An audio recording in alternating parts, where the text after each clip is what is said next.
Good afternoon, ladies and gentlemen. My name is Master Sergeant Terrence. I'm the Public Affairs Advisor for the Senior Enlisted Advisor to the Chairman of the Joint Chiefs of Staff, Marine Corps Sergeant Major Brian Battaglia.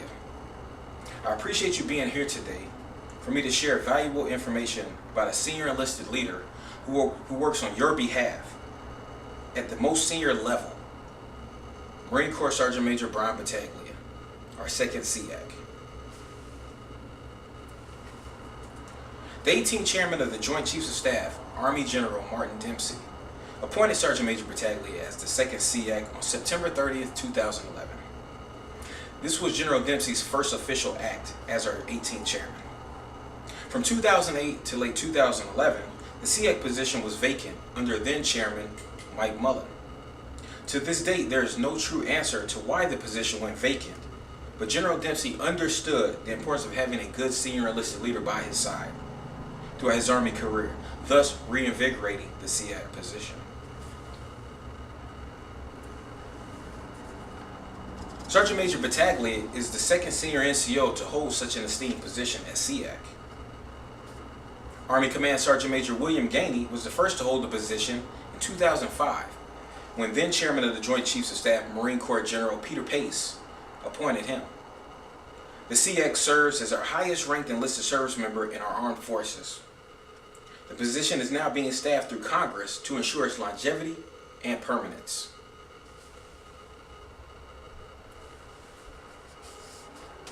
The SEAC works in concert with the 5 service senior enlisted advisors, which include the Sergeant Major of the Army, the Sergeant Major of the Marine Corps, the Chief Master Sergeant of the Air Force, the Master Chief Petty Officer of the Navy, and the Master Chief Petty Officer of the Coast Guard, and also the 9 combatant command senior enlisted leaders around the globe to tackle issues and challenges pertaining to our service members, our military families, our veterans, our retirees, and our surviving Gold Star families. Issues range from sequestration to military pay and compensation, TRICARE benefits to ethics, same-sex benefits to sexual harassment and assault prevention. The SEAC never uses his sole opinions to make these decisions. He reaches out to his peers, service members at all levels, military spouses around the globe, to our veteran service organizations like the VFW and the American Legion, and families of the fallen for input on these very difficult issues. For example, our transition assistance program was broken and not working for many of our service members over the past 3 years. The SEAC knew this program needed to be redesigned and revamped. However, it didn't truly hit him until he was visiting a veterans homeless shelter in San Diego, when he came into direct contact with the hospital corpsman who once served under him in 2007 in Iraq. He was stunned to see the young man in a homeless facility. The young man was only 26 years old. After a long discussion, SEAC took his suggestions back to the Pentagon, and the Transition for Veterans Program Office was stood up. And they totally redesigned the program today. The new program is called Transition GPS. The GPS stands for Goals, Plans, Success. And now with this new plan in place, service members have the opportunity to transition better than they once did before. And this is all thanks to a fellow veteran who once served under the SEAC in Iraq. That's the type of leader the SEAC is. He knows he may not have all the answers himself, so he looks for a total force solution.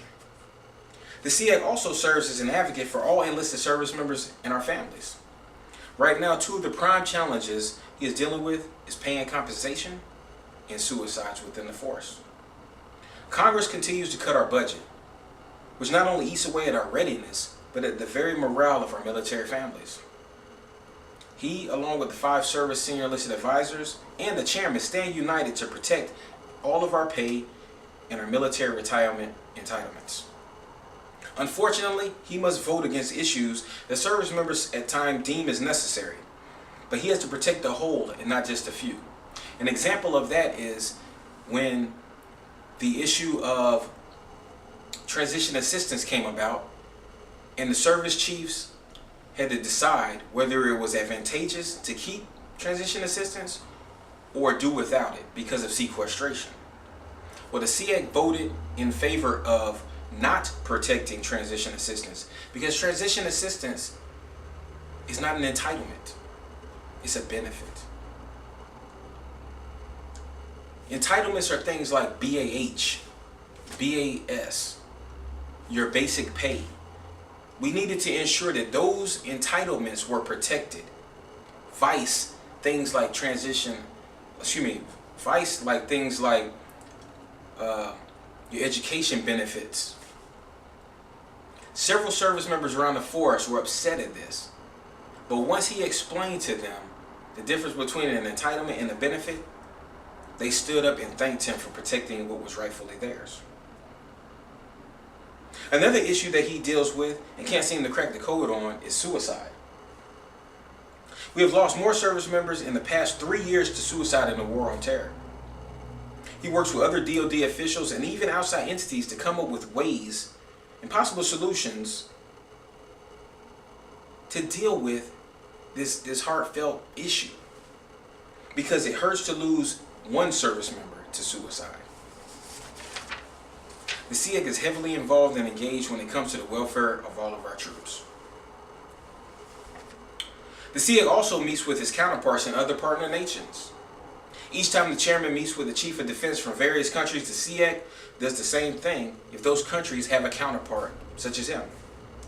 During these meetings, he speaks to them predominantly about the development of their NCO Corps. Many of these countries do not have a solid NCO Corps or an NCO Corps at all. They look to our military as the model. The SEAC serves as the lead on joint education for our armed forces and assists his foreign counterparts in molding and developing their very own NCOs.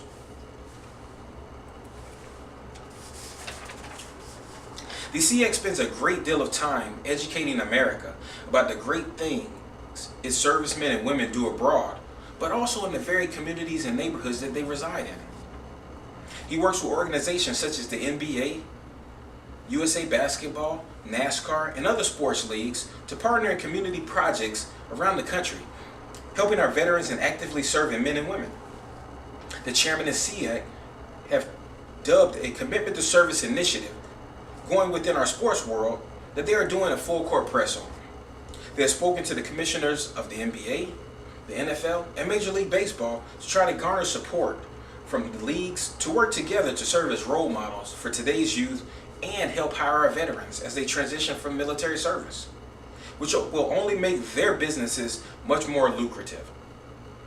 These projects are only going to gain momentum, so please keep your ears to the ground. And lastly, as any good leader, the SEAC has an open door policy. While most folks cannot simply come to the Pentagon and walk to his office to discuss an issue or suggest a solution, they can reach him through various means of communication. The SEAC has its own official Facebook, Twitter, and Flickr sites to communicate with anyone who needs to reach him. The SEAC has assisted several soldiers, airmen, Marines, sailors, and Coast Guardsmen and their families with issues via social media. He's a firm believer in helping those who seek assistance. Best put in his own words, we owe that to each member of the total force. With that, I would like to thank you for your time today. And if you have any questions, please, I'll be standing by to take your questions. Thank you for your time.